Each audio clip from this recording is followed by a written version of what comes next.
अदोयस्तवारे अस्मन्निदेहितम् ओम नमस्ते स्तुवाम विश्वेश्वराय महादेवाय त्र्यंबकाय त्रिपुरांतकाय अग्निकालाय कालाग्निरुद्राय नीलकंठाय मृत्युंजयाय सर्वेश्वराय शिवाय महादेवाय नमः।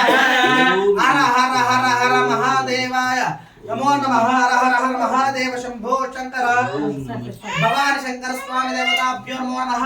पंचामृत अभिषेकान् असे अभी तस्मात् विराडजायत विराजो अलिबोर्जः सज्जातो अत्यरित्यत पश्चात् भोयमदापुरः यत्पुरुषेण हविषा देवायज्ञमदन्मदः वसन्तो अस्यासि धाज्यम् क्रियादा अजावयः यत्पुरुषं यदव्युः कादिधार्जकल्पयन् एके चोभयादः गावो बालाञ्जरे एके चोभयादः गावो हजिक्रे तस्मात् अज्ञाता अजायवयः यत्पुरुषं यदुः कादिधार्जकल्पयन् मुखं किमस्य गौ बाहु कावूरो पादा उच्छेदे ब्राह्मण